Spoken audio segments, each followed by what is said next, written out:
السلام علیکم ورحمۃ اللہ وبرکاتہ۔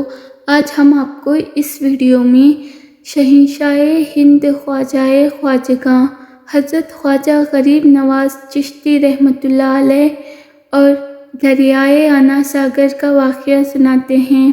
حضرت خواجہ غریب نواز اجمیر شریف کو پہنچے۔ اس وقت ایک مندر تھا جو اجمیر کا سب سے بڑا مندر تھا اور صرف راجاؤں اور رانیوں کی عبادت کے لیے خاص تھا۔ مندر کے ساتھ ہی ایک تالاب تھا جس کا نام انا ساگر ہے۔ ہندو اس پانی کو پوتر یعنی بابرکت مانتے تھے۔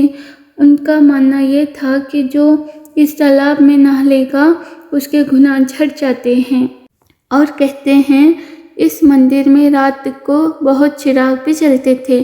تو خواجہ غریب نواز رحمۃ اللہ علیہ اس مندر میں تشریف لے جاتے ہیں اور انا ساگر سے کچھ فاصلے پر چٹائی بچھا کر اپنے مریدوں کے ساتھ بیٹھ گئے۔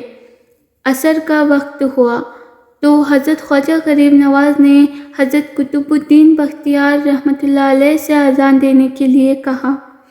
حضرت محمد مصطفیٰ صلی اللہ تعالیٰ علیہ وسلم کی رسالت کا یہ پہلا اعلان تھا۔ وہ لوگ اسلام کے علم سے مکمل لا علم تھے، یعنی وہاں پہ کوئی نہیں جانتا تھا اسلام کیا ہے۔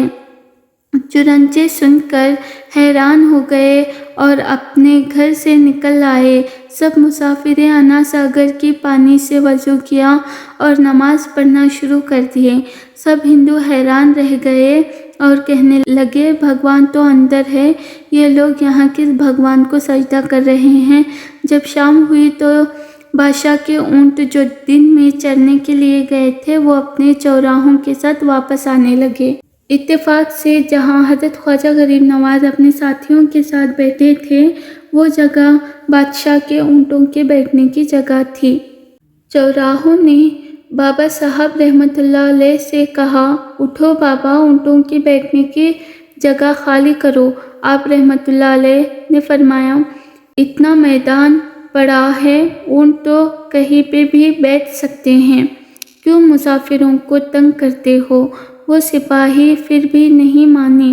آخر کار آپ رحمۃ اللہ علیہ نے اٹھتے ہوئے حضرت قطب الدین بختیار سے فرمایا، اٹھو قطب الدین، کہہ رہے ہیں یہ اونٹوں کے بیٹھنے کی جگہ ہے، چلو اونٹ ہی بیٹھے رہے۔ یہ کہہ کر آپ رحمۃ اللہ علیہ اپنے ساتھیوں کے ساتھ اٹھ گئے۔ اگلی صبح جب اونٹوں کی چوراہی کے لیے کا وقت ہوا، یعنی اونٹوں کو چرانے کا وقت آ گیا، تو چوراہوں اونٹوں کو اٹھانا چاہا تو پتہ چلا کہ اونٹ تو اٹھنے کے قابل ہی نہیں ہیں۔ انہوں نے اونٹوں کو مار مار کے زبردستی اٹھانا چاہا لیکن وہ بیٹھے ہی رہے۔ چوراہے پریشان تھے کہ جو اونٹ ان کے ایک اشارے پر اٹھ جاتے تھے آج کیا ہوا ہے، کیوں نہیں اٹھ رہے ہیں۔ آخر انہیں یاد آیا کہ کل اس مسافر فقیر نے کہا تھا کہ چلو اونٹ ہی بیٹھے رہیں۔ لوگ اکٹھا ہونے لگے۔ کوئی کہہ رہا تھا کہ فقیر کوئی قابل جادوگر ہے، اور کسی نے خیال ظاہر کیا کہ وہ بھگوان کا اوتار ہے۔ دھیرے دھیرے بات بادشاہ تک پہنچ گئی کہ ایک مسافر فقیر نے اونٹوں پر جادو کر دیا ہے۔ راجا نے خواجہ صاحب کو پیغام بھیجا اور بادشاہ نے خواجہ صاحب سے کہا، تم کیسے فقیر ہو جو بے زبانوں کو بند کر رکھتے ہو؟ بیچارے بھوک پیاس سے مر جائیں گے، اسی لیے مہربانی کر کے اپنا جادو واپس لے لو۔ آپ رحمۃ اللہ علیہ نے فرمایا، ہم مسلمان ہیں اور مسلمان بد-دعا نہیں کرتے، نہ ہی جادو کرتے ہیں۔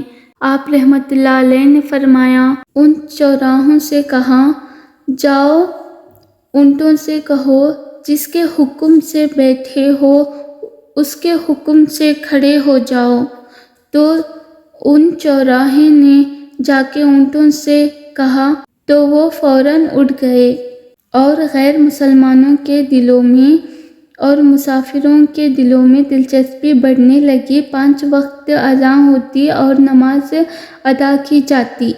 آخر بادشاہ تک یہ بات پہنچی کہ کچھ مسافر آئے ہیں جو مسلمان ہیں، 5 وقت اذان دیتے ہیں اور ہمارے پوتر تالاب کو ہاتھ منہ دھو کے گندا کرتے ہیں، یعنی کہ ناپاک کرتے ہیں، اور تو اور ہمارے دھرم کے خلاف باتیں کرتے ہیں، کہتے ہیں یہ مورتیاں پوجنے کے قابل نہیں ہیں، یہ تو محض پتھر ہے، اسی لیے انہیں یہاں سے اٹھانا چاہیے۔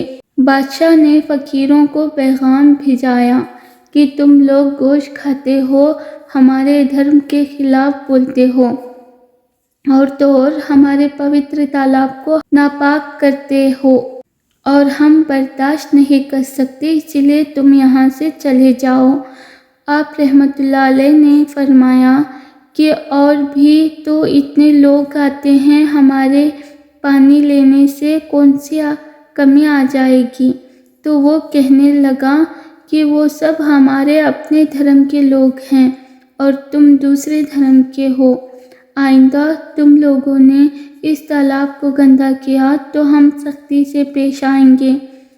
آپ رحمۃ اللہ علیہ نے حضرت قطب الدین بختیار کاکی رحمۃ اللہ علیہ سے فرمائے، قطب الدین، شاید یہ لوگ آئندہ ہمارے پانی لینے پر کوئی فساد کریں گے، جاؤ ایک مسکیجہ پانی لے کے آؤ تاکہ ضرورت کے وقت پانی موجود ہو۔ لہٰذا حضرت قطب الدین رحمۃ اللہ علیہ نے ان سے فرمایا، چلو ہم مسکیجہ بھر لیتے ہیں۔ وہ اس شرط پر مان گئے کہ تمہارا جسم پانی سے چھونا نہیں چاہیے۔ حضرت قطب الدین بختیار کاکی رحمۃ اللہ علیہ نے تالاب کی سیڑھیوں پہ جا بیٹھے اور مسکیجہ پانی میں ڈبو دیا۔ جب وہ بھر گیا، حضرت قطب الدین بختیار رحمۃ اللہ علیہ وہ مسکیجہ اوپر کھینچا، لیکن جو مسکیجہ پانی سے باہر آیا، انا ساگر کا پانی سوکھ چکا تھا۔ وہ سارا انا ساگر مسکیجے میں بند ہو گیا تھا۔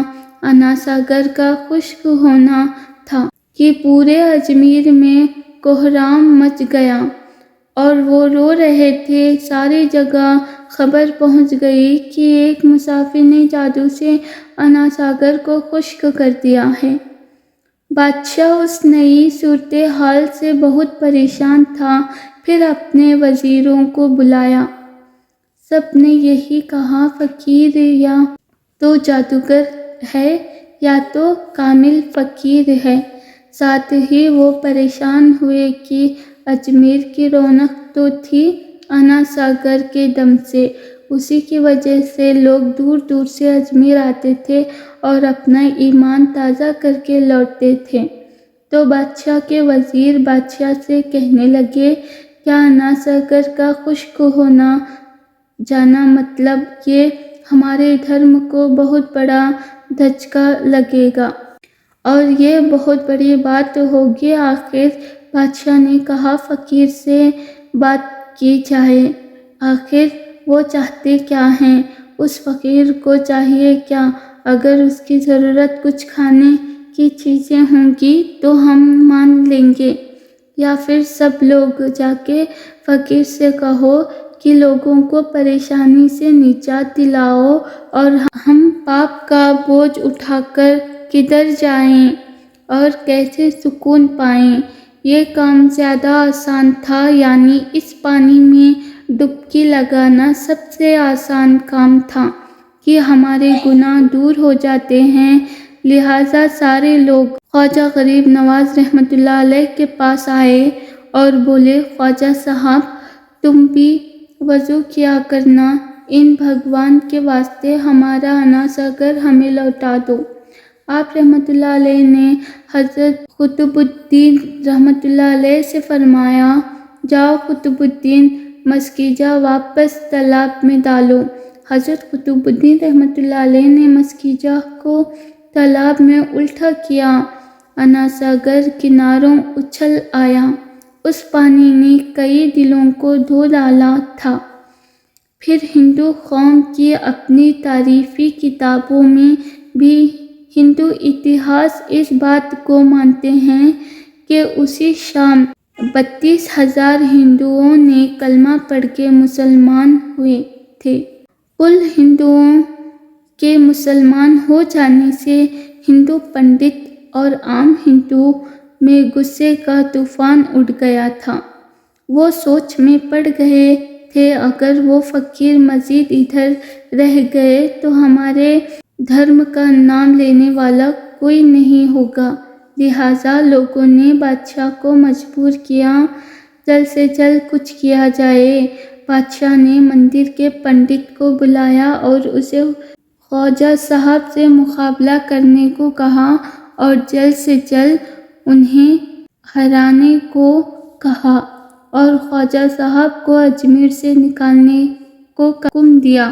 اور پنڈت اپنے وقت کا جانا مانا ہوا پنڈت تھا جس کے علمی قابلیت کی دور دور تک دھوم مچی ہوئی تھی۔ اس نے بادشاہ کو یقین دلایا کہ جلد ہی بادشاہ کو کوئی اچھی خبر سنائے گا۔ وہ پنڈت خواجہ صاحب رحمۃ اللہ علیہ کے پاس آیا اور الٹے سیدھے سوالات پوچھنا شروع کر دیا۔ خواجہ صاحب رحمۃ اللہ علیہ خاموشی اختیار کی۔ جب پنڈت نے شور مچانا شروع کیا، خواجہ صاحب رحمۃ اللہ علیہ نے اس کی طرف آنکھ اٹھائی اور مسکراتے ہوئے کہا، اے پنڈت، تو شور مچا رہا ہے اور میں تیرے ماتھے پر ایمان کا نور چمکتا ہوا دیکھ رہا ہوں۔ اس نگاہ اور اس لہجے میں نہ جانے کیا جادو تھا کہ وہ پنڈت حضرت خواجہ غریب نواز کے قدموں میں گر گیا اور روتے ہوئے بولا، خواجہ صاحب، جس دھرم میں آپ ہیں مجھے بھی اس دھرم میں شامل کر لو۔ جب لوگ مہر دیکھنے آ رہے تھے وہ حیران تھے، پریشان تھے۔ یہ کیا ہوا؟ جو خریدنے آیا تھا وہ خود بک گیا اور جو بکنے آیا تھا وہ ہار چکا تھا۔ پنڈت خواجہ غریب نواز کے ہاتھوں پر مسلمان ہو چکا تھا۔ سبحان اللہ! دیکھیے میرے پیارے دوستوں، یہ اللہ والوں کی شان ہوتی ہے۔ جب وہ اللہ کے ہو جاتے ہیں تو ساری دنیا ان کی ہو جاتی ہے۔ اللہ تعالیٰ ہم سب کو ان بزرگوں، ولیوں، پیروں کے نقش قدم پر چلنے کی توفیق عطا کریں۔ آمین ثم آمین۔